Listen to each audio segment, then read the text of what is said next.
The Arizona desert stretched endlessly beneath the pre-dawn sky, silent and ancient. The air hung cold and still, carrying the faint scent of creosote and sage across the sand. In 1962, when the world teetered on the edge of nuclear war and men still measured their worth by what they could do with their hands, an old Cherokee man knelt in the same desert with a rifle carved from walnut wood. Nathan Redwing was 68 years old that morning. His hands were gnarled from 7 decades of hard living, but they were steady as he settled the wooden stock against his shoulder. The rifle had been his grandfather's and his great-grandfather's before that. Every perfect shot taken across 4 generations had been carved into that wood, a living record of knowledge passed down through blood and patience. The target stood 2,600 meters away, a steel plate shimmering in the heat that was already building despite the early hour. Nathan's 6-year-old granddaughter sat cross-legged in the sand beside him, watching with dark eyes that missed nothing. "Watch the mesquite leaves," Nathan said, his voice weathered as desert stone. "The wind tells you everything if you learn its language." The child watched the distant vegetation sway and pulse with invisible currents of air. She saw patterns there, rhythms that her young mind was only beginning to understand. Nathan closed his eyes, his breathing slowed. For nearly a minute he remained absolutely still, and then his finger moved with quiet certainty. The rifle spoke once. 7 seconds later, the distant steel sang its answer. "Remember this, Kira," Nathan said, opening his eyes. "This land teaches what schools cannot. What I'm giving you isn't just about shooting. It's about listening. It's about patience. It's about respecting what came before you."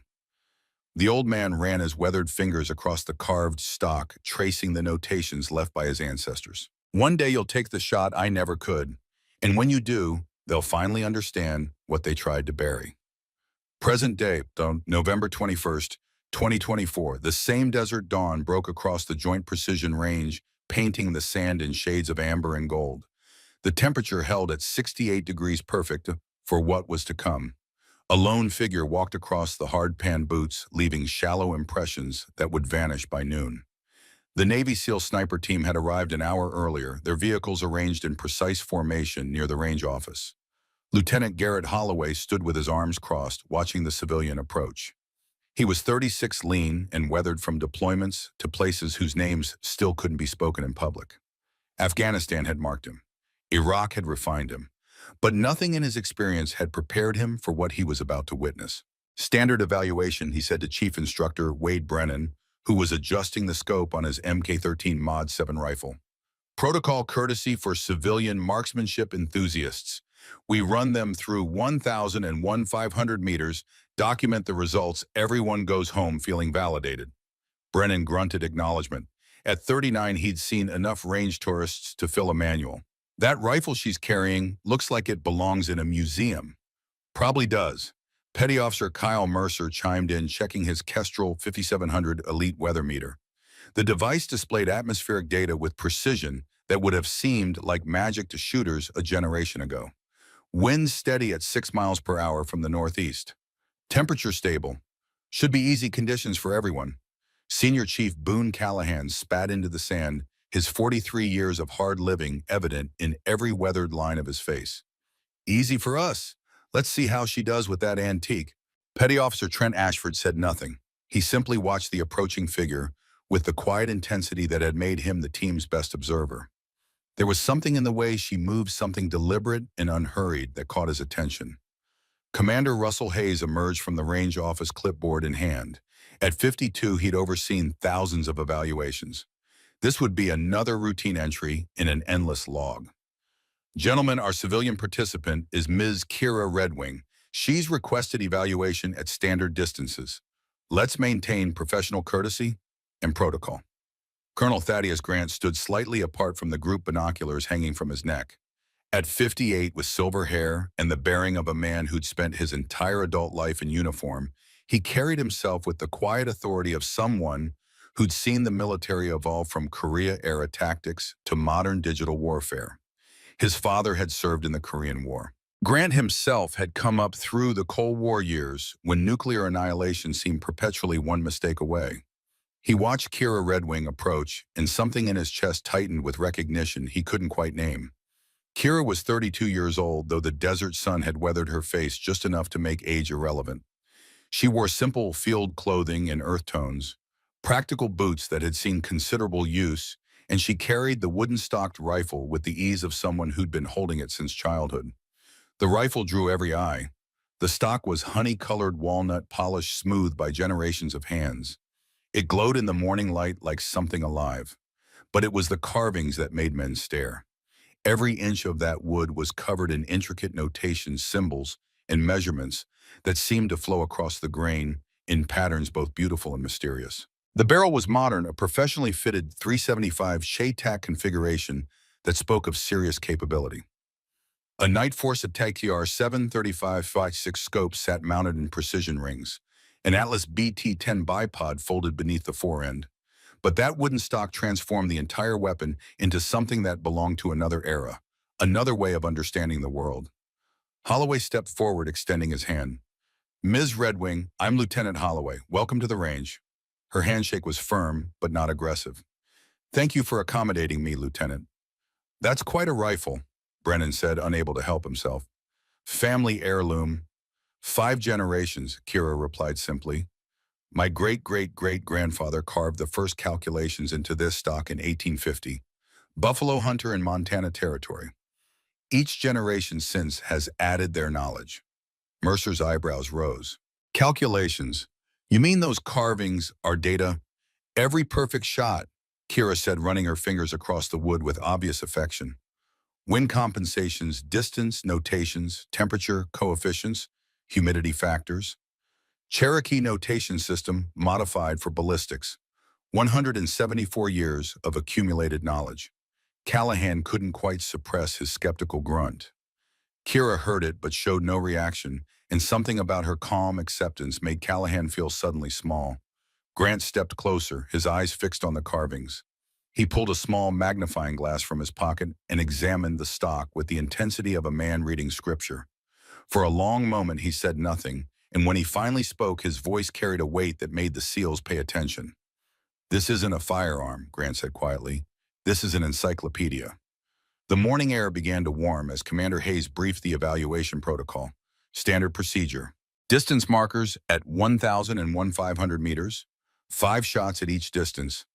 Documentation of group size and accuracy. Professional courtesy extended to civilian participants who requested military facility access.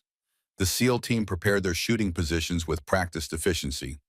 Each man carried an Mk13 Mod 7 rifle chambered in .300 Winchester Magnum, equipped with Schmidt & Bender PM22 525-56 scopes.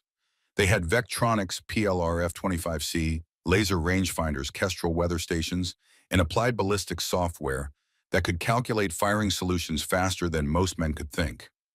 Modern warfare compressed into technology so advanced it would have seemed like sorcery to the men who had stormed Normandy. Holloway settled into his shooting position, first his body forming perfect alignment behind the rifle. He'd made shots like this 10,000 times in training and in combat. The routine was muscle memory now as natural as breathing. He glanced at his dope card, confirmed his calculations, and sent 5 rounds downrange in smooth succession. The spotting scope confirmed what he already knew. 5 hits, tight group, all within 6 inches of center mass at 1,000 meters. Brennan followed. Then Mercer, then Callahan, then Ashford. Each man executed with a precision that justified their position among the Navy's elite. Their rifles spoke with mechanical authority, and the distant steel plates rang in response. Professional competence demonstrated without flair or wasted motion. Then it was Kira's turn.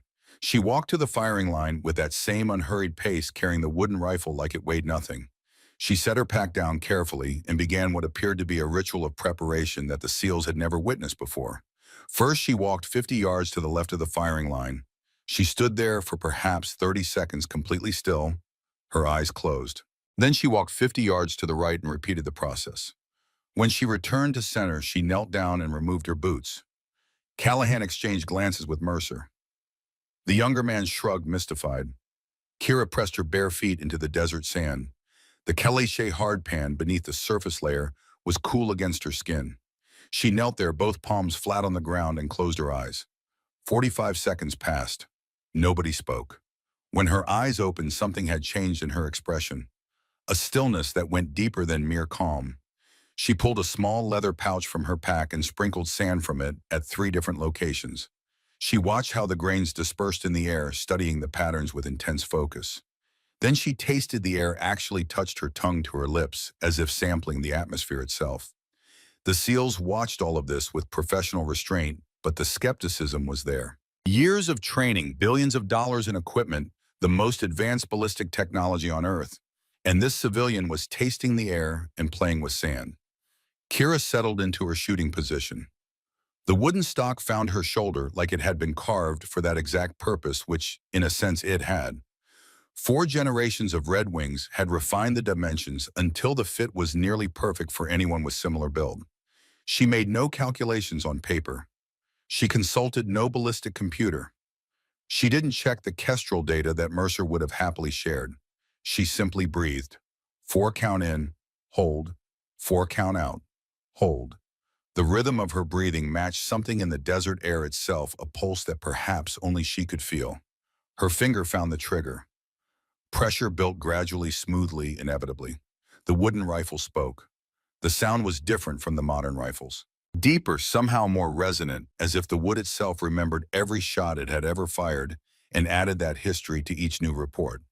700 milliseconds later, the steel plate at 1,000 meters rang with perfect center mass impact. Brennan, spotting through his scope, blinked. Dead center. Kira worked the bolt, chambered a new round, and settled again into that same breathing rhythm. Another shot, another perfect hit. 5 shots, 5 identical impacts so close together that the spotting scope could barely distinguish individual marks. Holloway lowered his binoculars slowly. "Well," he said carefully, "that was well executed." Kira stood, brushing sand from her knees. "Thank you, Lieutenant." "How did you—" Mercer started, then stopped. He wasn't sure how to phrase the question without sounding either impressed or insulting. "How did I calculate the hold without instruments?" Kira asked, reading his expression easily. "I didn't calculate. I listened." "Listen to what?" Callahan asked, unable to keep the skepticism from his voice. Kira gestured at the vast expanse of desert around them. "To this, the sand tells you wind direction and speed if you know how to read the dispersion patterns. The temperature differential between ground and air creates pressure variations you can feel on your skin. The vegetation movement shows you wind layers. The desert provides every answer if you develop the patience to hear it." She said it simply, without condescension or pride, stating facts as obvious as sunrise. Commander Hayes called the 1,500-meter distance. The heat was building now, approaching 90 degrees, and the mirage was becoming visible across the flat desert floor.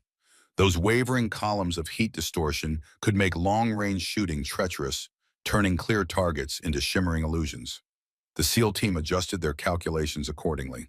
Brennan consulted his ballistic computer, cross-referencing atmospheric data with preloaded profiles. Mercer took fresh wind readings at multiple heights using his handheld weather station. Holloway updated his dope card with the new environmental factors. They shot well.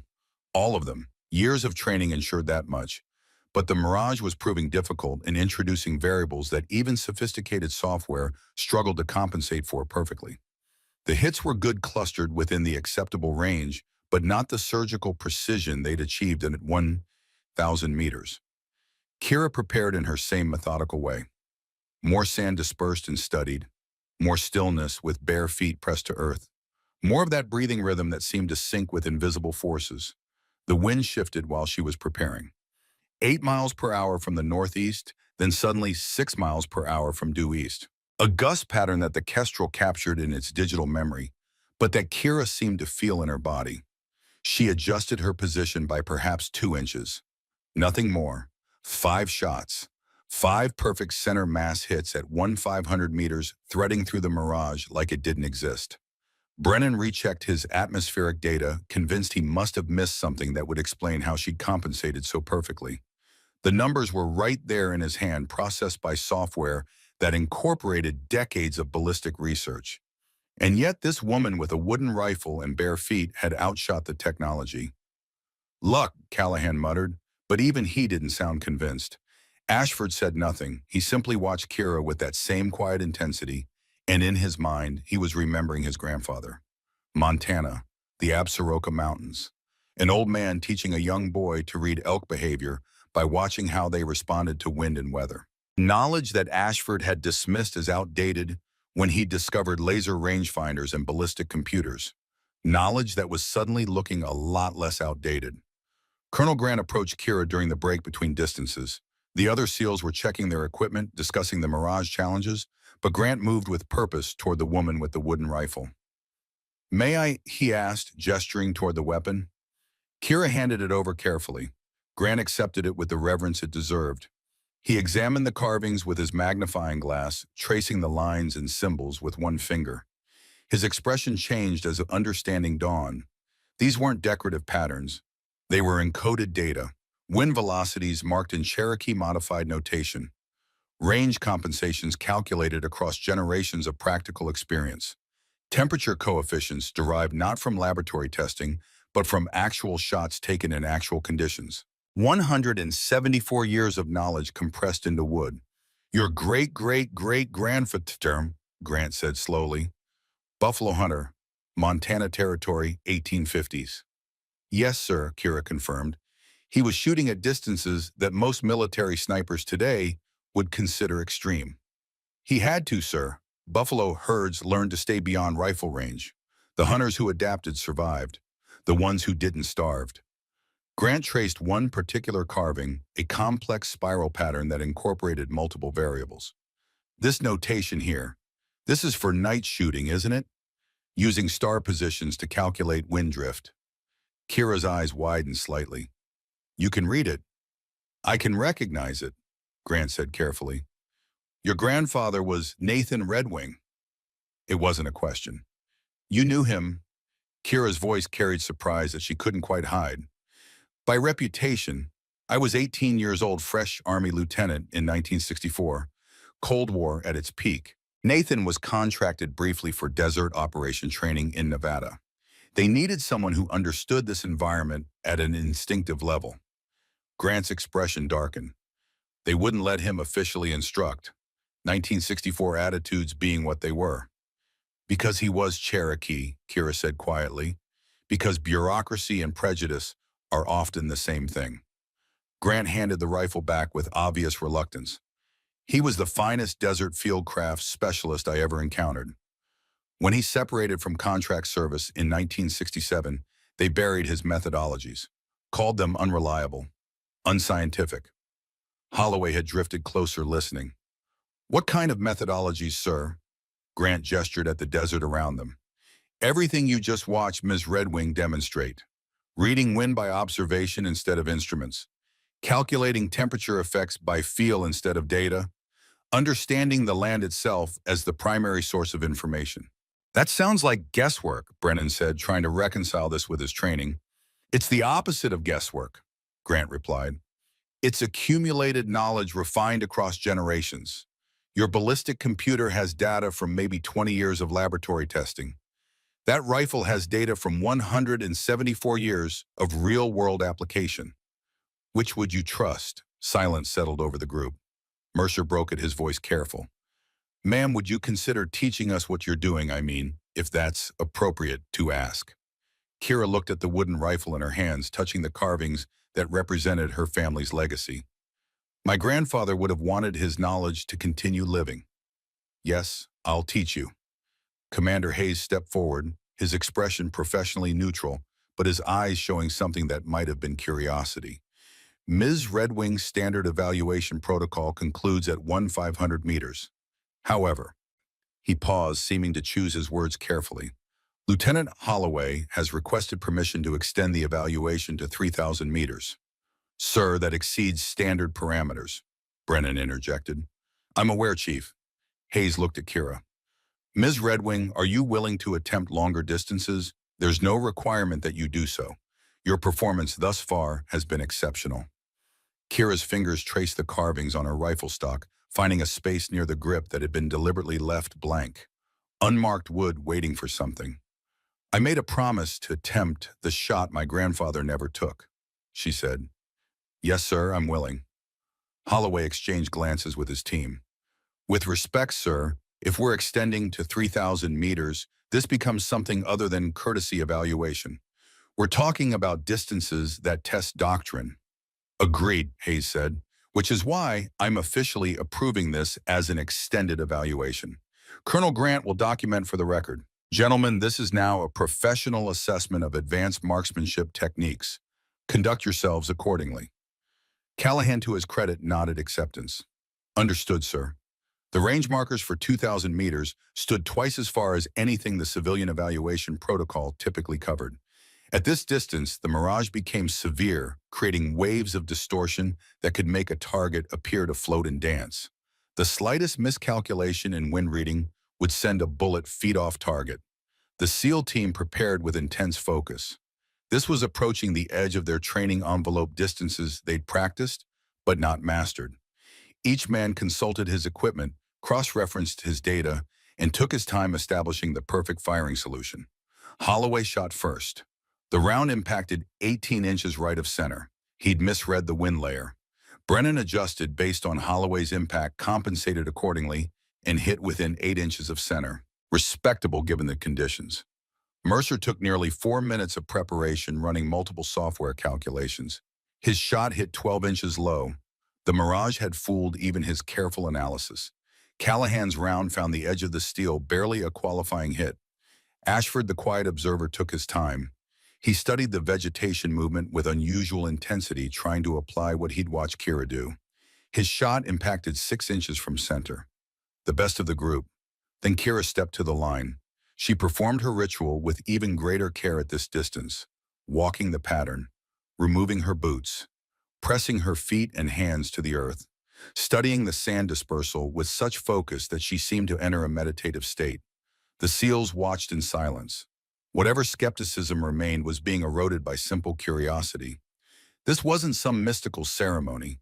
She was gathering data, they realized, information that their instruments couldn't capture because it required a different kind of attention.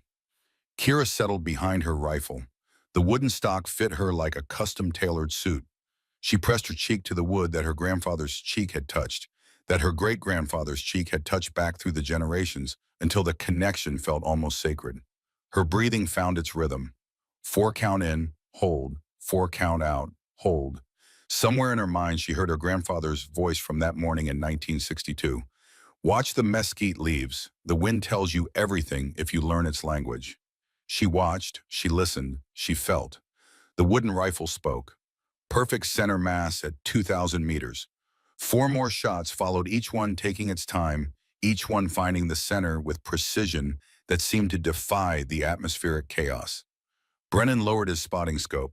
How is that possible? She's reading something we're not, Ashford said quietly. Look at how she studies the vegetation before each shot. She's not just checking wind direction. She's reading the entire wind column, surface layer, mid-level, upper level. She's seeing the 3-dimensional structure of the air. Mercer looked at his Kestrel. The device gave him wind data at his location, but it couldn't tell him how the wind changed at 500 meters out, or 1,000 meters, or 1,500 meters. That required calculation and guesswork. Or it required knowing how to read the land itself. At 2,500 meters, the heat reached its peak, 108 degrees Fahrenheit. The mirage was so severe that the target seemed to shimmer and shift like something seen through troubled water. Even identifying the exact location of the steel plate became difficult. The SEAL team struggled, not from lack of skill or effort, but because they were operating at the edge of what their training and technology could reliably accomplish. Brennan's ballistic computer gave conflicting readings as the atmospheric density fluctuated. Mercer's wind measurements showed variations that his software couldn't reconcile into a coherent firing solution. Holloway's shot drifted 3 feet right. Brennan hit the edge. Mercer missed entirely. Callahan's round impacted 2 feet low. Ashford, applying every observation technique he'd learned from watching Kira, managed to hit 8 inches from center. Respectable given the impossible conditions. Kira took 15 minutes to prepare. She walked out nearly 100 yards from the firing line, studying the terrain with such intensity that she seemed to memorize every stone and bush. She returned, pressed herself to the earth, and remained motionless for so long that Callahan wondered if she'd fallen asleep. When she finally settled behind the rifle, her expression held a certainty that transcended confidence. This wasn't belief that she would hit. This was knowledge that the shot was already complete, that she was simply executing what the land had already shown her. The wooden rifle spoke 5 times, 5 perfect center mass hits at 500 meters. Callahan stood up from his spotting position, removed his ball cap, and ran his hand through his sweat-soaked hair. "I've been shooting professionally for 20 years, he said to no one in particular. "I'm learning more watching her in 3 hours than I learned in my entire SEAL sniper school qualification." "Technology tells us what happened," Ashford said, his voice carrying a note of revelation. "She's reading what's happening right now, this exact moment. By the time our instruments give us data, the conditions have already changed. She's responding in real time to information we can't even see." Brennan looked at his ballistic computer, at the sophisticated software that represented decades of research and development. Then he looked at the wooden rifle with its hand-carved data spanning nearly 2 centuries. "I think we've been solving the wrong problem," he said quietly. Commander Hayes consulted with Colonel Grant briefly, then turned to address the group. "Gentlemen, Ms. Redwing has requested extension to 3,000 meters. This significantly exceeds standard evaluation parameters and approaches the limits of routine SEAL sniper training." "Sir," Holloway said carefully, "we know our limitations. If you're asking whether we should attempt the 3,000 meters, I'll be honest. That's going to test us severely." "I'm not asking you to attempt it, Lieutenant. I'm asking if you're willing to observe and document." Hayes looked at Kira. "Ms. Redwing, 3,000 meters represents an extreme distance. The conditions are brutal. There's no shame in stopping here. You've already demonstrated extraordinary capability." Kira touched the blank space on her rifle stock, that unmarked section of wood waiting to be carved. "My grandfather calculated a shot at 3,800 meters in 1961. He never got to take it. I promised I would try." The number hung in the air like a physical thing.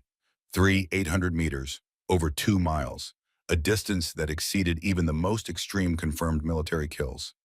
Grant's expression changed, something moving behind his eyes that looked like memory and regret. 1961, he repeated softly. "Nevada." Kira's head snapped toward him. "You know about that?" "I know the operation was classified until 2018, Grant said carefully. "I know your grandfather was assigned a shot he never took because command didn't trust a civilian contractor for something that critical." His voice carried decades of bitterness. "I know they sent a 4-man team instead and all 4 missed. I know the entire operation was compromised and as a result." "He never told me the details," Kira said.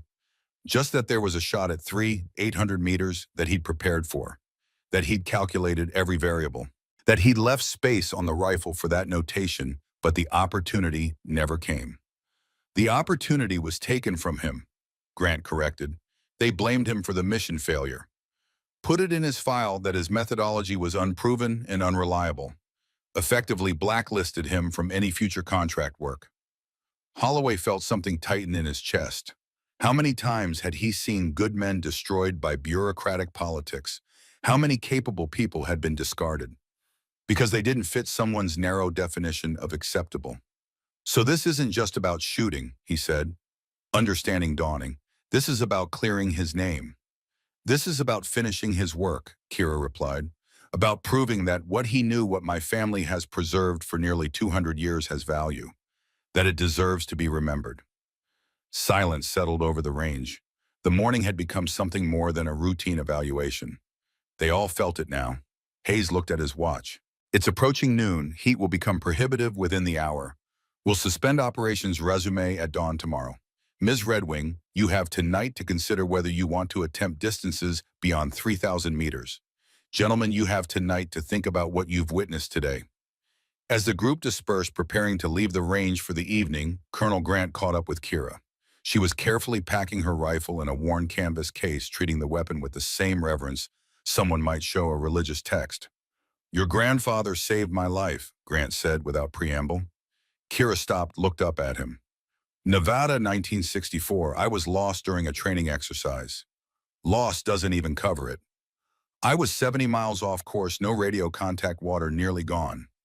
Nathan found me by reading the land. He tracked my path by disturbed sand, by how the vegetation had been brushed by signs I didn't even know I was leaving. He saved my life, and in my official report, I never mentioned his name. Why not? The question carried no judgment, only curiosity. Because I was 20 years old and didn't understand how the system worked.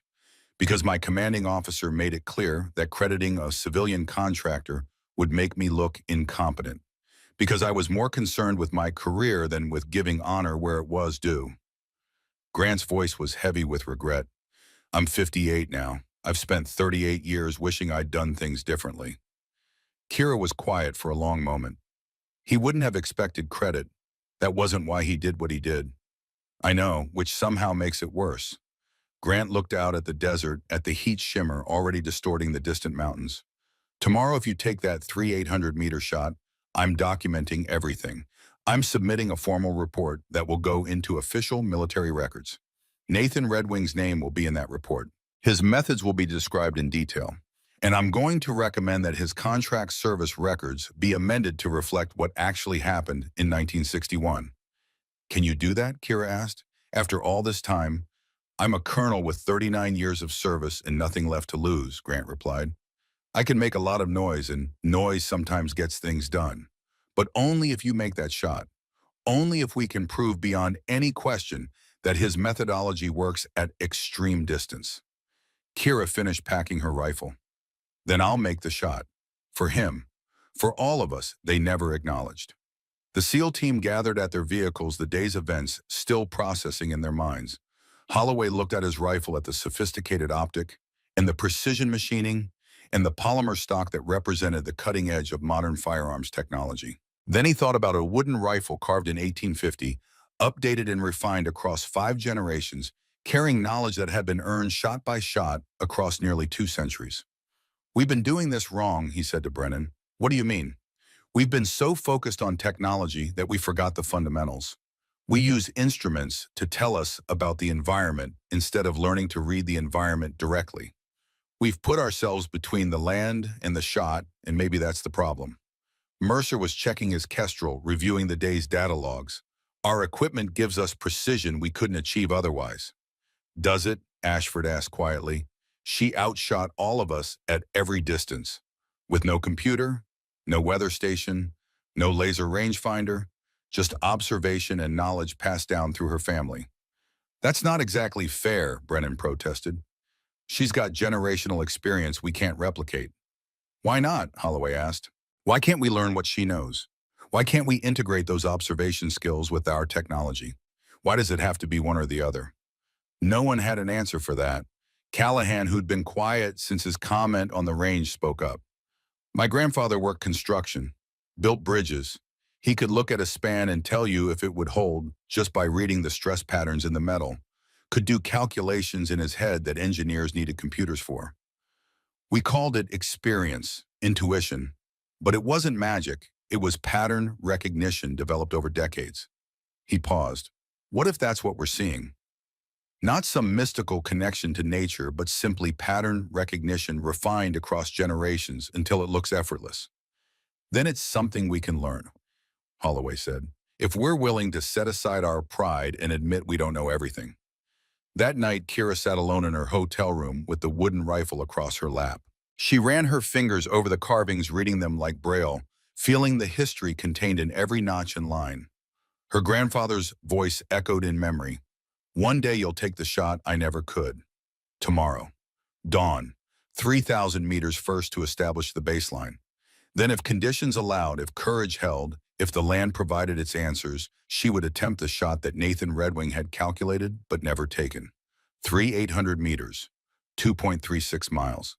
A shot that would take over 7 seconds to reach its target, crossing multiple wind layers, fighting gravity and air resistance, and every physical force that tried to drag the bullet off course.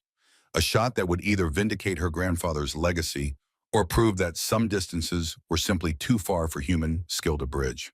She touched the blank space on the rifle stock, imagining the carving she would add if she succeeded. The final notation in a journal that had been written across nearly 2 centuries. I won't fail you, grandfather, she whispered to the empty room. They'll remember. They'll all remember. Outside, the desert night was vast and silent, holding its breath for what the dawn would bring. The Arizona dawn arrived with the same patient inevitability it had brought for millennia. The sky lightened from black to deep purple to pale gold, and the temperature held steady at 71 degrees. The desert air was so still that individual grains of sand seemed suspended in time, waiting for something to disturb their ancient rest.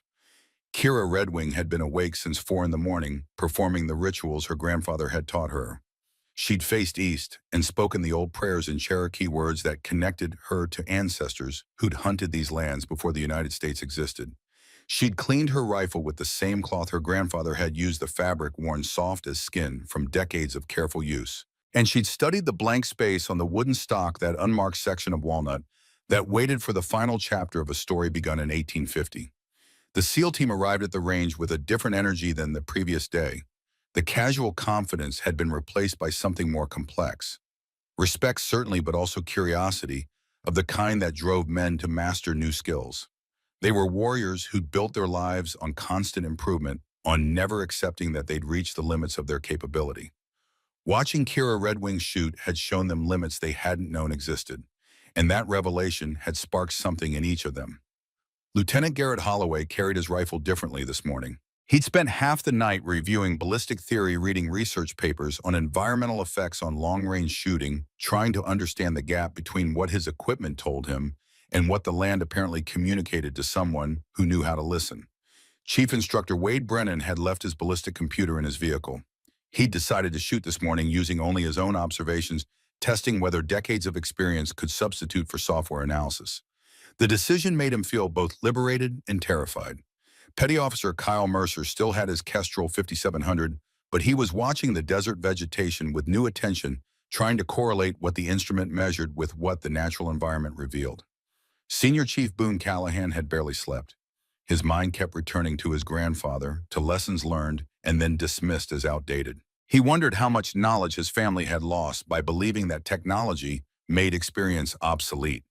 Petty Officer Trent Ashford had spent the evening on the phone with his father, asking about his grandfather's hunting techniques.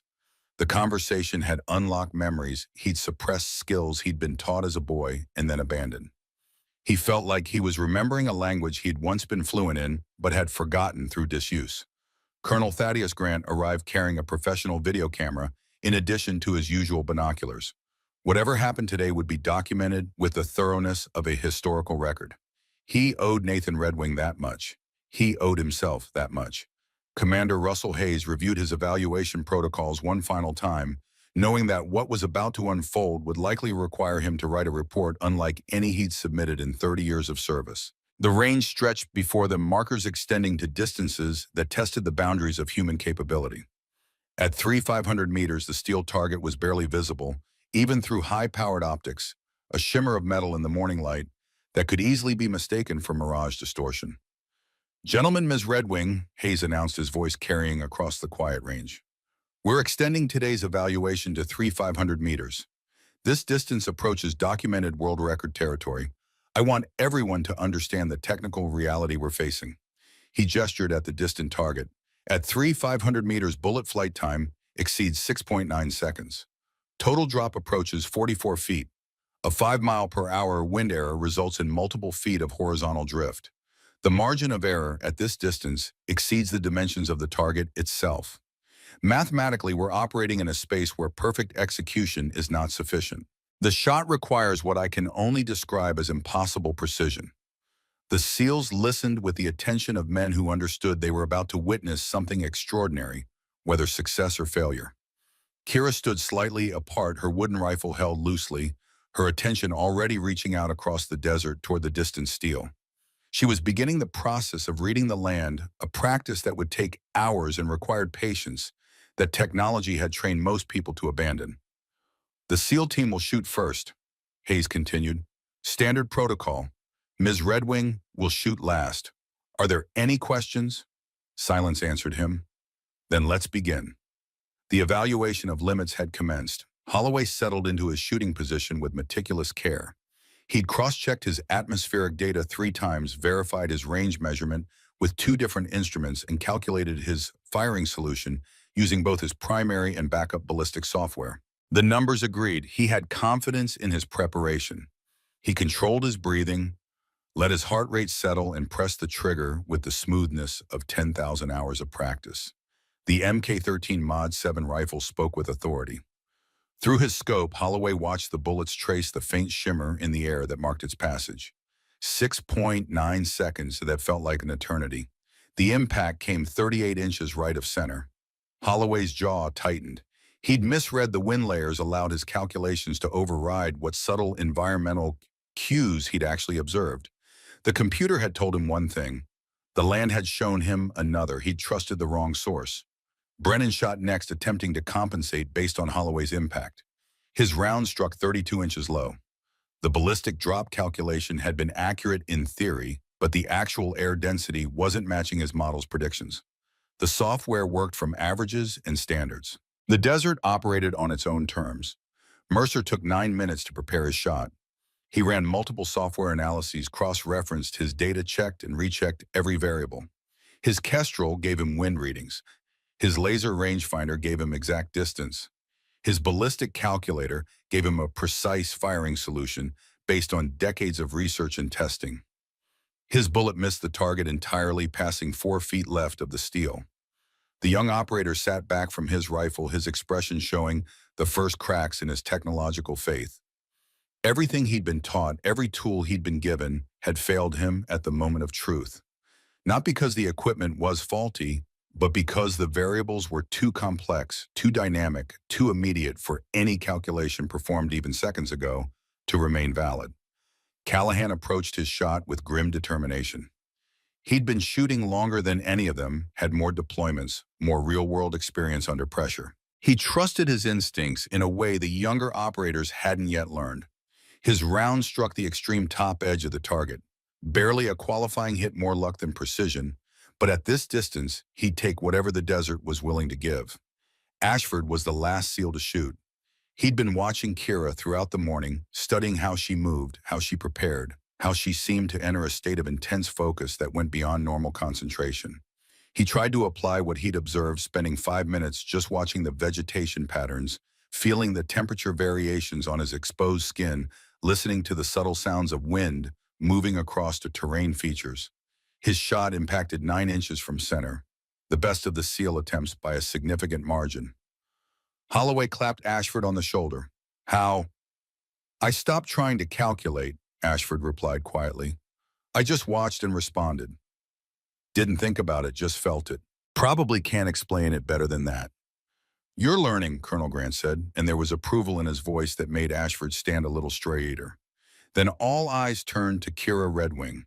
She'd been preparing throughout the SEALs' attempts, but her preparation looked nothing like theirs. Where they'd consulted instruments and calculations, she'd been walking. A pattern across the desert that seemed almost ceremonial in its deliberation. She'd walked to cardinal points, north and south and east and west, standing at each location for long minutes with her eyes closed. She'd knelt at a dozen different spots, pressing her hands to the sand, reading information the earth provided through nothing more than direct contact. Now she returned to the firing line, and her bare feet left shallow impressions in the sand that would vanish with the first wind. She settled beside her rifle but didn't touch it yet. Instead, she performed the same ritual of sand dispersal she'd done the previous day but at a larger scale. 3 different heights, 5 different locations, watching each dispersal pattern with such intensity that she seemed to memorize every individual grain's trajectory. The watching SEALs said nothing. Whatever skepticism had remained yesterday was gone now, burned away by their own failures at this distance. They were witnessing a master at work, and they knew enough to be silent in the presence of mastery. Kira tasted the air again. Not a casual gesture, but a deliberate act of measurement. She was determining humidity with a precision that matched or exceeded any hygrometer, using biological sensors refined across hundreds of thousands of years of human evolution and then trained through personal practice. She knelt beside her rifle and pressed both palms flat to the sand, her eyes closed. 2 full minutes passed, her breathing so slow and controlled that her chest barely moved. When her eyes opened, something had changed in her expression. The focus had deepened to a level that seemed almost supernatural, though it was nothing more than complete presence, in the moment absolute attention to the task at hand. She settled behind the wooden rifle, and the stock found her shoulder with the ease of long familiarity. Her cheek pressed to the walnut that her grandfather's cheek had pressed, that his grandfather's cheek had pressed back through generations until the connection felt less like inheritance and more like continuity. 4-count breathing. In, hold, out, hold. Her finger found the trigger. The desert seemed to hold its breath. The wooden rifle spoke. 7 seconds of flight. 7 seconds during which the bullet crossed layers of air at different temperatures, different pressures, different velocities. 7 seconds during which every variable that could affect trajectory did affect it in ways too complex for any computer to fully model. 7 seconds during which Kira Redwing's calculation performed not through mathematics, but through accumulated generational knowledge and direct environmental observation, either proved valid or proved insufficient. The steel plate rang with perfect center mass impact. Brennan, watching through his spotting scope, forgot to breathe. Dead center, absolute dead center. Kira worked the bolt smoothly, chambering another round. She didn't pause for celebration or acknowledgement. This was work, and the work wasn't finished. 4 more shots followed. Each one took time to read the subtle shifts in environmental conditions. The wind changed between shots, the temperature climbed slightly, the mirage began to intensify as the sun rose higher. Each shot found the center of the steel with precision that seemed to mock the laws of probability. 5 perfect hits at 3,500 meters. Mercer set down his kestrel and just stared. His entire worldview, built on data and calculation and technological superiority, was crumbling. Not because technology was useless, but because he'd made it into a religion and forgotten that it was just a tool. Tools had limitations. The human eye and mind and body, properly trained, properly attuned, had different limitations. Sometimes fewer limitations. Callahan stood and walked to where Kira was carefully clearing her rifle. He removed his ball cap, a gesture of respect that in military culture carried profound meaning. "Ma'am," he said, his voice rough with emotion he didn't try to hide. "I'm 43 years old. I've been shooting since I was 8. I've been a SEAL for 23 years. And I just realized I don't know a damn thing." Kira looked up at him, her expression gentle. "You know plenty, Senior Chief. You just learned it in a different language. What I'm doing isn't better than what you know. It's complementary. Your technology gives you a starting point. My methods let me refine that starting point in real time. Together, they'd be even more powerful than either one alone." The simplicity of that statement, delivered without arrogance or judgment, hit Callahan harder than any criticism could have. She wasn't claiming superiority. She was offering partnership. "Will you teach us?" Holloway asked, and the request carried the weight of command, acknowledging a higher authority. "I mean formally, not just observation, but actual instruction in your methods." Kira touched the wooden stock of her rifle, running her fingers across the carvings. "My grandfather would have wanted this knowledge to continue. He believed that skills shouldn't die with their practitioners. Yes, I'll teach you, but you need to understand something first." She gestured at the desert around them. "This isn't quick learning. It's not a weekend course or a certification program. What you're asking to learn took me 26 years to begin to understand, and I'm still learning.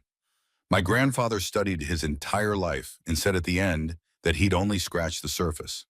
This is a lifetime practice." "We understand," Ashford said quietly, "or at least we're beginning to." Grant had been filming the entire sequence, documenting every preparation ritual, every shot, every result. Now he lowered the camera and approached Kira with an expression that mixed respect and something that might have been redemption. "Your grandfather was assigned a shot at 3,800 meters in 1961, Grant said. "Nevada test range, Cold War operation, Soviet observation post monitoring our nuclear testing program. The shot was calculated, planned, prepared." Nathan spent 3 days reading that desert, mapping every terrain feature, documenting wind patterns hour by hour. Kira's attention sharpened. "He never told me the full story." "Because it was classified until 2018, and by then he'd been gone for years." Grant's voice carried decades of bitterness. "Command made the decision 72 hours before execution. They didn't trust a civilian contractor with a shot of that strategic importance. Didn't matter that Nathan had more relevant experience than anyone in the military. Didn't matter that he'd proven his capability repeatedly. He was civilian, he was Cherokee, he was outside the chain of command. So they sent a 4-man SEAL team instead." Holloway felt something cold settle in his stomach. He knew where this story was going. All four missed, Grant continued. The Soviet observers detected the team. Entire operation compromised. Intelligence value lost. And in the after-action report, they blamed Nathan. Said his methodology was unproven, his calculations unreliable, his approach fundamentally unscientific. They blacklisted him from any future contract work, effectively destroyed his reputation within the military community. He never said, Kira whispered. He just told me there was a shot he'd prepared for but never took. I thought it was about lost opportunity, not stolen opportunity. It was stolen, Grant said flatly. Stolen by prejudice and bureaucratic arrogance. And Nathan carried that undeserved shame until he died. He paused, meeting Kira's eyes directly. I'm telling you this because if you attempt 800 meters tomorrow, you're not just proving your own skill. You're vindicating him. You're correcting a 63-year-old injustice. The weight of that statement settled over everyone present. This had transcended marksmanship evaluation. This had become about honor and legacy and the debts that institutions owe to the individuals they wrong. Hayes stepped forward, his official bearings somehow more pronounced. Ms. Redwing, I need to be clear about something. If you successfully execute a shot at 800 meters under proper observation and documentation, I will submit a formal report to the Department of Defense. That report will include complete historical context regarding your grandfather's 1961 assignment. I will recommend that his contract service record be amended to remove the negative notation and replace it with proper acknowledgement of his capability. Can you do that? Kira asked. After all this time, I can initiate the process, Hayes replied. Colonel Grant's documentation will support it. The evidence of your capability, using his exact methodology, will make the case difficult to dismiss. It won't be quick. Military bureaucracy moves slowly, but it can be done. Kira looked at the blank space on her rifle stock, the empty space that Nathan Redwing had left for a shot he'd calculated but never taken. A space waiting for over 6 decades to be filled. Then I'll take the shot, she said quietly. For him, for everyone who had their capabilities dismissed because they didn't fit someone's narrow expectations. The teaching began that afternoon during the hours when the heat made shooting impractical, but observation remained possible. Kira led the SEAL team through the desert, moving slowly, stopping frequently, demonstrating the subtle signs that revealed environmental information. See that creosote bush, she said, pointing to vegetation about 200 meters away. Watch how the branches move. The team watched. To untrained eyes, it was just a bush swaying in wind like any other bush. But as they continued to observe, patterns emerged. The movement wasn't random. It pulsed rhythmic variations that indicated wind coming in waves rather than steady pressure. There's a low ridge line about 800 meters beyond that bush, Kira explained. The wind hits the ridge, deflects upward, creates a turbulent zone. Then it settles back down, creating a pulse pattern. If I'm shooting across that zone, I need to time my shot for the low point of the pulse cycle. How did you know there's a ridge line there? Mercer asked. You can't see it from here. I walked there this morning at dawn. I map terrain features physically when possible. When I can't walk the ground, I use topographic maps and then verify with observation. The vegetation patterns tell you about terrain you can't see. Different plants grow in different elevations and water conditions. You can read the landscape by reading the plants. She led them to a patch of bare sand. Now watch this. She sprinkled sand from her pouch, released it from waist height. The grains dispersed in a specific pattern, more drift to the right than the left, but with a slight curl at the end. What did you just learn? She asked. Ashford answered. Wind from the left, about 5 to 7 miles per hour, with a cross current creating that curl pattern. Good. What else? Silent. They looked at the sand pattern but couldn't extract additional information. The curl tells you there's a vertical component, Kira explained. A slight updraft maybe from thermal heating of that rock formation to our left. It's creating a lifting effect. If I'm shooting and my bullet crosses through that zone, it'll rise slightly more than my drop calculation predicts. I need to compensate. She scattered sand from different heights, demonstrating how the dispersion pattern changed with altitude. This shows you wind layers. Surface wind might be 5 miles per hour. Wind at 10 feet might be 8 miles per hour. Wind at 50 feet might be 4 miles per hour. Your bullet crosses all those layers. You need to account for all of them. Brennan pulled out a notebook and started sketching the patterns, trying to create a reference guide he could study later. Kira noticed and smiled. Don't just write it down, she said. Practice it. Do this every day, morning, noon, evening, night, in different weather conditions, different seasons. Your body needs to learn to read these patterns automatically without conscious thought. It needs to become instinct. They spent 3 hours in the desert that afternoon learning to read information they'd walked past their entire lives without seeing. The education was humbling. These were elite warriors, men who'd mastered complex skills and operated under extreme pressure. And they were struggling with observations that Kira made effortlessly. But they were learning. Slowly, incrementally, they were beginning to see the desert differently. Not as empty wasteland, but as a complex system constantly providing information to anyone patient enough to observe. As the sun began its descent toward the western horizon, painting the desert in shades of amber and gold, Grant pulled Kira aside for a private conversation. I need to tell you something else about 1961, he said, his voice low. Something I learned when I accessed the classified files last month. Kira waited.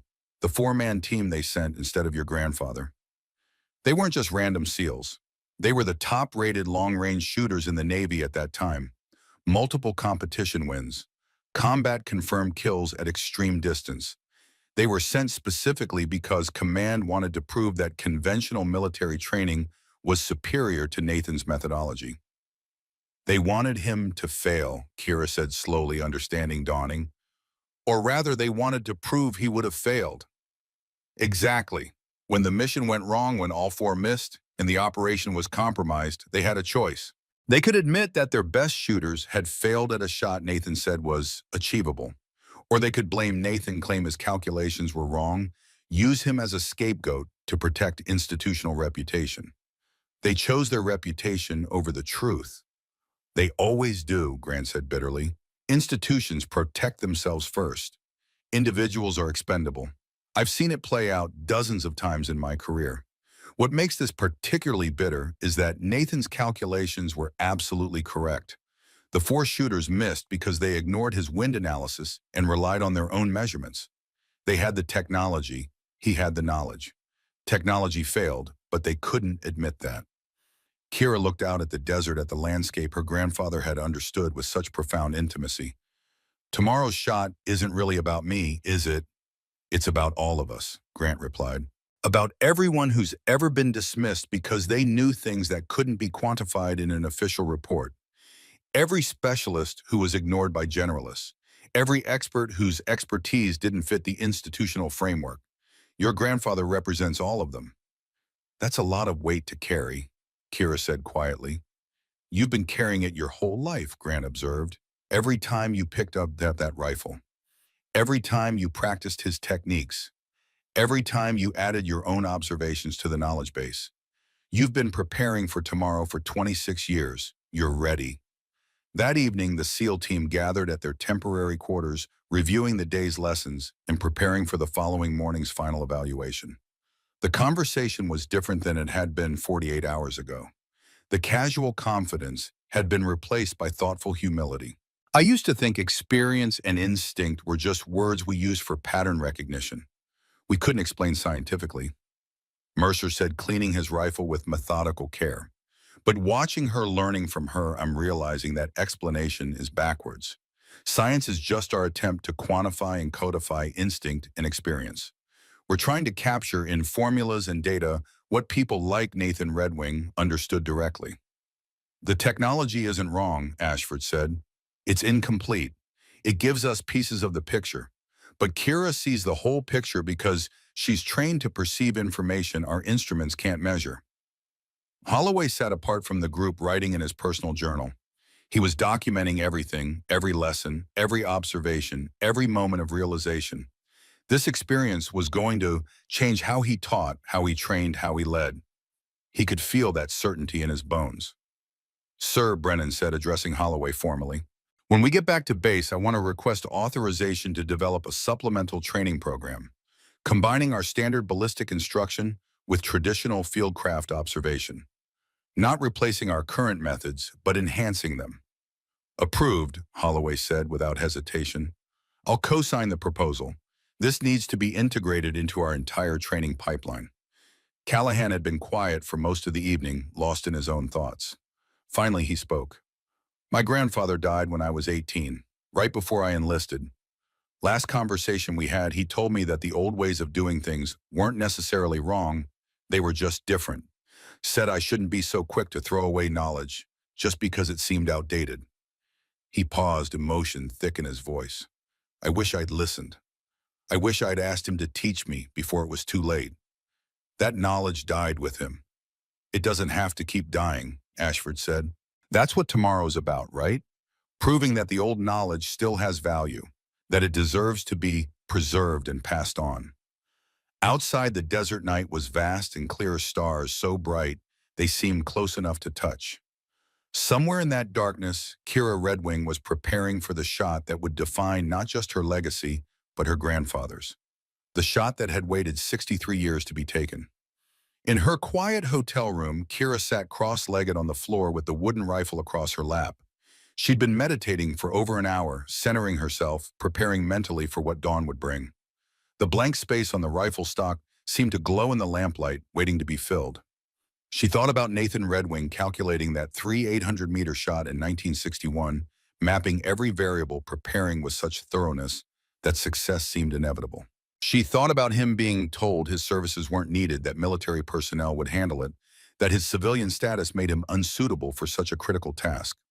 She thought about him watching that mission fail, watching men ignore his calculations and trust their own measurements, instead watching the entire operation collapse and then watching himself be blamed for the failure. She thought about him carrying that undeserved shame for the rest of his life, never defending himself, because the classification prevented him from speaking openly, never clearing his name, because the institution that wronged him held all the power. Tomorrow she would clear his name. Tomorrow she would hack the shot he'd been denied. Tomorrow she would prove that Nathan Redwing had been right all along. Her fingers traced the carvings on the rifle stock, reading the accumulated knowledge of 5 generations. Buffalo hunters in Montana, elk hunters in the Rockies, military contractors in Nevada. Each generation adding their observations, refining the calculations, passing the knowledge forward in the faith that someday it would matter. Tomorrow it would matter. I'm ready, grandfather, she whispered to the empty room. I'll finish what you started. I promise. The rifle seemed to warm under her hands as if acknowledging the promise. Or perhaps that was just her imagination, the hope that he was somehow still present, still guiding her, still teaching her the lessons he'd spent his life learning. Outside, the stars wheeled overhead in their eternal patterns. The desert held its breath. And dawn approached with the inevitability of justice too long delayed, but finally arriving. Tomorrow would bring the shot heard across generations. Tomorrow would bring vindication. Tomorrow would prove that some knowledge was too valuable to be buried, too true, to be dismissed, too powerful to be forgotten. Tomorrow, Nathan Redwing would be remembered. The final dawn arrived with a stillness that felt almost sacred. The sky transformed from deep indigo to pale rose, and the air held at exactly 71 degrees Fahrenheit. No wind disturbed the sand. No clouds marred the perfect clarity of atmosphere.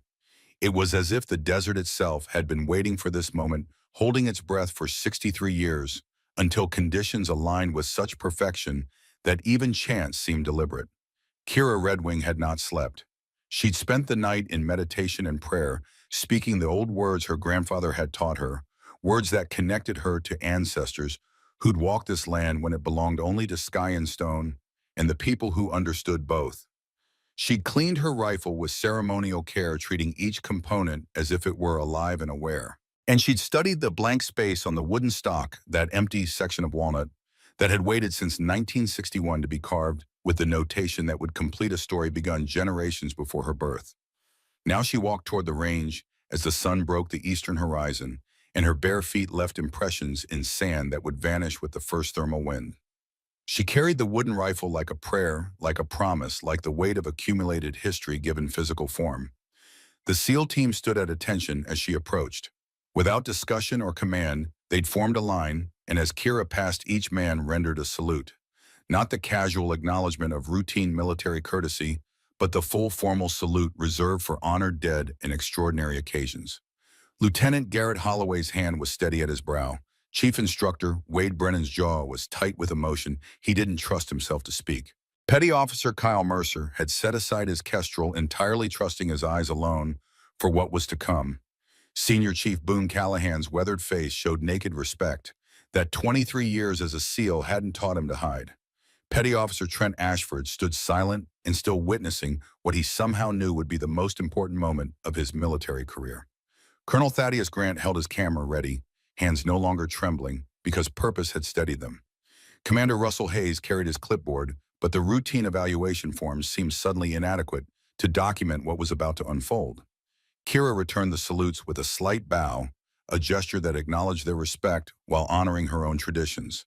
Then she walked to the firing line and set down her rifle with the same care someone might show placing a child in a cradle. The steel target at 3,800 meters was barely visible even through high-powered optics. 2.36 miles, 4,168 yards. A distance that exceeded confirmed military records, that pushed beyond the boundaries of what doctrine considered achievable, that represented the absolute edge of human capability merged with perfect conditions. Hayes cleared his throat, his voice carrying across the silent range. Ms. Redwing, before we begin, I need to formally state for the record the technical parameters you're facing. Kira nodded, giving him her full attention. At 3,800 meters, estimated bullet flight time is 7.3 seconds. Total vertical drop exceeds 53 feet. A wind reading error of just 2 miles per hour translates to over 6 feet of horizontal drift. Temperature variations of 5 degrees alter trajectory by multiple inches. Humidity, barometric pressure, even the Coriolis effect become significant factors. He paused, letting the weight of those numbers settle. Military doctrine classifies this shot as operationally inadvisable, with extremely low probability of success. I'm required to state that for official documentation. I understand, Commander, Kira said quietly. I also need to state, Hayes continued, and now his professional tone carried something that sounded like personal investment, that if you successfully execute this shot under proper observation, it will be documented as the longest confirmed precision rifle shot under controlled evaluation conditions. Your grandfather's methodology will be officially validated, and I will personally ensure that his service record reflects the truth of what happened in the 61. Grant stepped forward, camera raised. Everything will be recorded, multiple angles, continuous documentation from preparation through impact. This will be irrefutable evidence. Holloway spoke next, his voice steady despite the tension visible in his shoulders. Ma'am, regardless of outcome, what you've taught us over these past 2 days has fundamentally changed how we understand our craft. You've already proven everything that needs proving. Not everything, Kira replied, looking at the distant steel plate that shimmered in the morning light like a mirage. Not yet. She turned to face the assembled group, and when she spoke, her voice carried the weight of 5 generations. My great-great-great-grandfather carved the first calculations into this rifle stock in 1850. He was teaching his knowledge to survive, to feed his family, to maintain his people's independence in a world that was trying to erase them. Every generation since has added to that knowledge, refined it, tested it against reality until it became something that couldn't be dismissed as luck or intuition. She touched the wooden stock with obvious love. My grandfather prepared for this exact shot in 1961. He spent 3 days mapping this desert, documenting every terrain, feature, calculating wind patterns hour by hour. He was ready, and they told him he wasn't needed. They sent trained professionals instead, and those professionals failed, and then they blamed him for their failure. The morning air seemed to grow heavier with the injustice of that statement. Today I'm not just taking a shot, Kira said. I'm finishing his work. I'm proving that what he knew was real and valuable and worthy of respect. I'm carving the final notation on this rifle that he left space for 63 years ago. And I'm doing it not because I want to prove I'm better than anyone, but because he deserves to be remembered correctly. Silence held for a long moment. Then Callahan spoke, his gravelly voice rough with emotion. Ma'am, we'll make sure he's remembered. You have my word on that. All of our words, Holloway added, and the other SEALs nodded agreement. Kira smiled, and some of the tension eased from her shoulders. Then let's begin. The preparation ritual began with her walking. Not the short reconnaissance movements of the previous days, but a full pilgrimage to the target itself. 3,800 meters. Over 2 miles across desert hardpan and sand through heat that was already building despite the early hour. The team watched her diminishing figure through spotting scopes. She walked with steady purpose, never hurrying, her attention fixed on the landscape around her. Every 100 meters, she would stop, kneel, press her hands to the earth. She was reading the terrain with tactile intimacy, learning its contours and textures, building a three-dimensional map in her mind that no survey equipment could replicate. "She's been walking for 40 minutes, Mercer said quietly, checking his watch. "She's learning," Ashford replied, watching through his scope. "Every step teaches her something about how the wind moves across this specific ground, where it accelerates, where it deflects, where it creates turbulence. By the time she gets back, she'll know this corridor better than most people know their own homes." At the target, Kira stood for a full 5 minutes, just looking back toward the firing line, seeing the shot from the bullet's perspective, understanding the journey the round would have to make. Then she knelt and placed something small at the base of the steel plate. Through the scope, Grant could just make it out. A small turquoise stone, traditional Cherokee marker of respect and intention. The walk back took another 40 minutes. When Kira returned to the firing line, her face showed the fatigue of covering nearly 5 miles on foot, but her eyes held absolute certainty. She'd gathered every piece of information the land could provide. Now came the integration, the synthesis of observation into action. She sat cross-legged beside her rifle and closed her eyes. Her breathing slowed until it was almost imperceptible. 10 minutes passed, then 15. The watching SEALs remained silent, understanding, without being told, that what they were witnessing was profound focus, the gathering of mental and physical resources for a task that would demand everything she possessed. When her eyes opened, they held a clarity that seemed almost luminous. She stood fluidly, removed her boots, and pressed her bare feet into the sand. The connection to earth, the completion of the circuit between land and body and rifle that her methods required. She pulled her leather pouch and scattered sand from 5 different heights at 7 different locations around the firing line. Each dispersal pattern told her something about wind layers, about atmospheric structure, about the invisible architecture of air that her bullet would have to navigate. She watched each pattern with such intensity that the grains seemed to slow in their fall, revealing secrets to eyes trained to perceive them. She tasted the air repeatedly, her expression showing subtle changes as she detected variations in humidity that instruments would measure in decimal points, but that her trained senses registered as qualitative differences. Dry air versus slightly less dry air versus air that carried the faintest ghost of moisture from some distant source. She listened to the desert silence, hearing within it the subtle sounds of wind moving across stone and sand and vegetation, the acoustic landscape that revealed pressure patterns and thermal currents in the shape of atmosphere itself. 40 minutes of preparation. 40 minutes during which she gathered data through methods that predated scientific instruments by thousands of years, methods that worked not despite their age, but because of it, because they'd been refined across countless generations into something approaching perfect efficiency. Finally, she knelt beside the wooden rifle. Her hands moved across it with ceremonial care, checking each component, ensuring mechanical perfection. She adjusted the bipod height with precision, measured in fractions of inches. She cleared the optic lens with a microfiber cloth, removing invisible dust that might scatter light at the critical moment. From a small case, she withdrew a single cartridge. The brass casing gleamed in the morning sun, and etched into its surface in fine script were 2 sets of initials and 2 dates: NR 1961, KR 2024. The round had been hand-loaded using her grandfather's exact powder formula, documented in his notes and preserved across 6 decades. The bullet was a 352 grain Sierra Match King, chosen for its ballistic coefficient and proven accuracy at extreme range. She chambered the round with smooth finality. The bolt closed with mechanical precision, and that small sound seemed to echo across the desert like a declaration. Now came the shot itself. Kira settled into her shooting position with the ease of someone who'd occupied this exact configuration 10,000 times.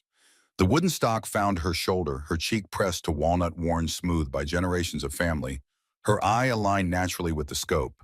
Through the optic, the steel plate at 3,800 meters appeared small and distant, wavering slightly in the thermal currents already beginning to build.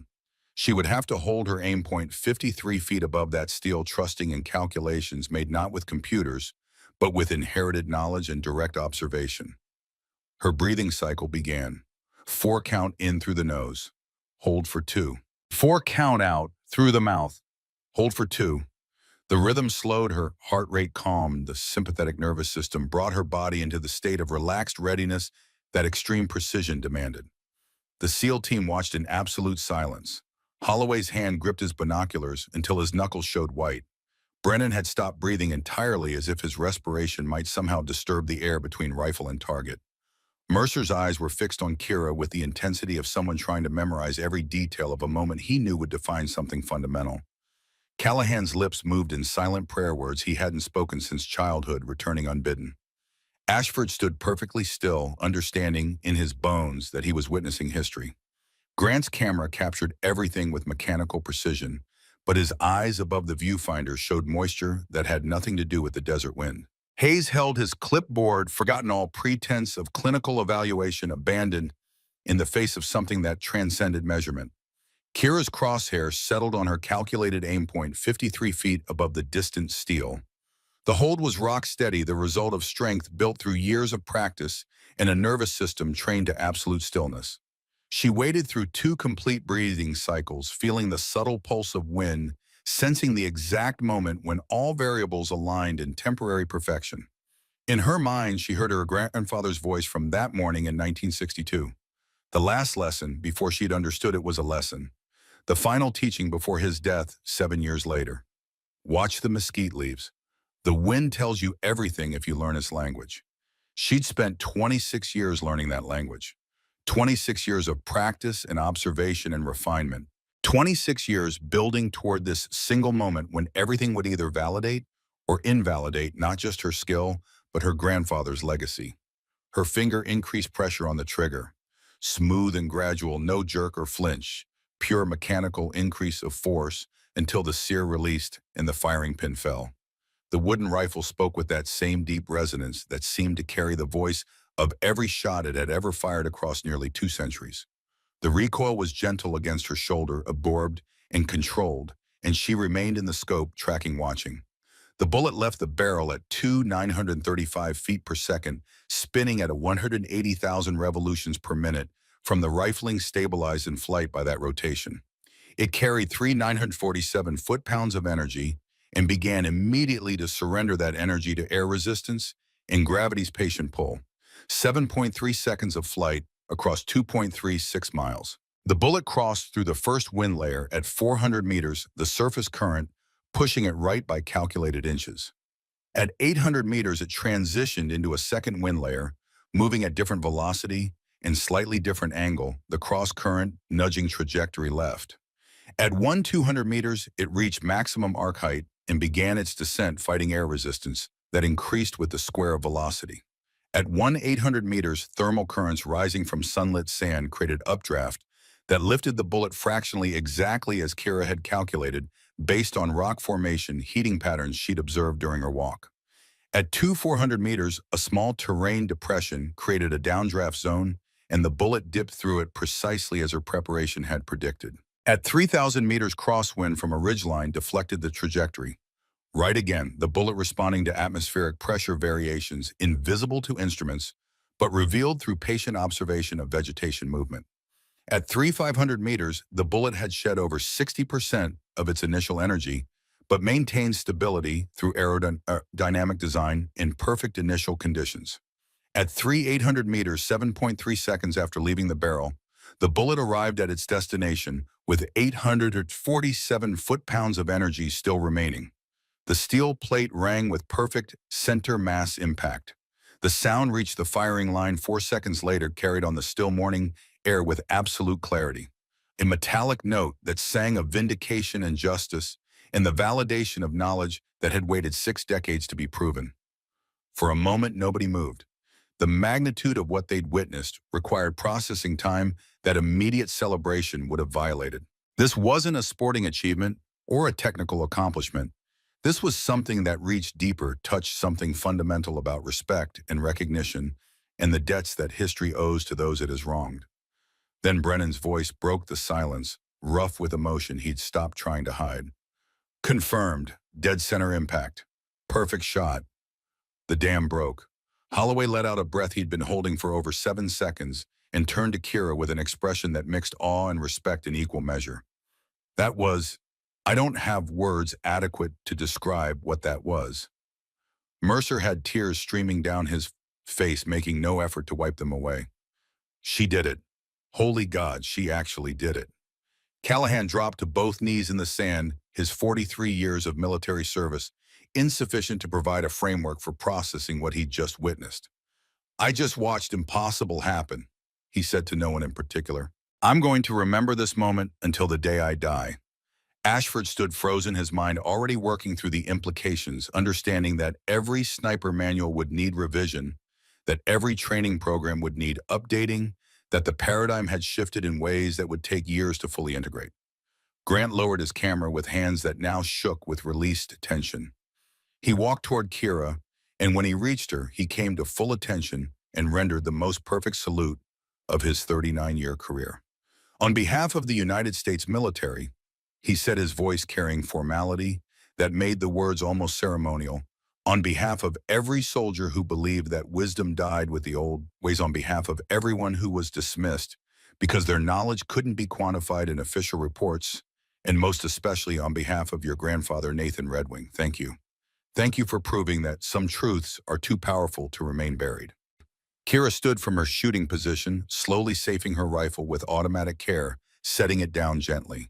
She faced east toward the distant grave where Nathan Redwing rested and placed her hand over her heart in the Cherokee gesture of completion and respect. We did it together, grandfather, she whispered. Across 63 years, we did it together. A single tear tracked down her cheek, carrying with it the weight of generational grief and pride and the quiet satisfaction of promises kept. Hayes approached clipboard, finally abandoned entirely, and extended his hand. When Kira shook it, he held the grip for a long moment, his eyes meeting hers with intensity that communicated what words couldn't adequately express. I'm officially certifying this evaluation, he said. 3 800 meters confirmed center mass impact, witnessed by SEAL Team sniper cadre and senior command staff. Multiple video documentation. This becomes part of official military record. He paused, then added with personal conviction that went beyond professional duty. And I'm submitting my report about your grandfather today. With Colonel Grant's documentation and your demonstration, we have everything needed to correct his service record. It won't be fast, but it will happen. That's my word. Thank you, Commander, Kira said quietly. That means more than you know. She returned to her rifle and pulled a small leather case from her pack. From it, she withdrew a carving tool, the same implement her grandfather had used, worn smooth from decades of patient work.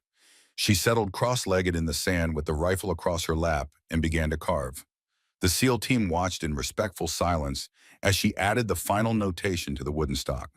Distance 3 800 Mountain. Date November 21st, 2024. Initials NR plus care, and beneath those practical details, a Cherokee symbol that Grant recognized from his studies. The mark that meant completion of interrupted journey. When she finished, she held the rifle up so the morning sun illuminated the carvings. 5 generations of accumulated knowledge from 1850 to 2024. 174 years compressed into walnut wood, and now finally complete. This rifle has work left, she said, addressing the group, but not mine. It goes home now, above the fireplace. The story is finished. Will you teach us more? Holloway asked, and the question carried weight beyond simple curiosity. Formally, I mean, as part of our training curriculum. What you know, what your grandfather knew, it needs to continue. It's too valuable to die with one person. Kira looked at each of them in turn, seeing in their faces genuine hunger to learn, authentic respect for knowledge they'd initially dismissed. Yes, she said simply. My grandfather would have wanted his understanding to survive, to grow, to help others. I'll teach anyone who approaches with respect and genuine desire to learn. We'll approach with both, Brennan promised, and the others nodded agreement. The morning sun climbed higher, warming the desert, beginning to create the thermal distortions that would make shooting impossible until evening. But the work was done. The shot that had waited 63 years had been taken. The record that had been wrong for 63 years would be corrected. The knowledge that had been dismissed for 63 years had been validated beyond any possible dismissal. Justice delayed, but finally arriving. 3 months later, the wooden rifle hung above Kira's fireplace, its carvings catching afternoon light that streamed through windows overlooking Cherokee land. The blank space was no longer blank. The final notation gleamed with fresh oil, 3800 mm, NR plus KR, November 21st, 2024. The phone rang. Lieutenant Holloway's voice carried excitement she'd rarely heard from him. Kira, it's official. Nathan's service record was amended yesterday. Defense Distinguished Service Medal approved. And there's more. We've integrated your grandfather's methods into SEAL Sniper curriculum. Mandatory module. Red Wing environmental observation techniques. Every operator will learn his name. Kira touched the rifle stock gently. He would have liked that it helps people. Our hit rate at extreme distance improved 47%. Holloway continued. 47. You didn't just prove a point. You changed how we fight. After the call ended, Kira walked outside. The wind moved through Oklahoma grassland the way it had moved through Arizona desert. Different terrain, same language.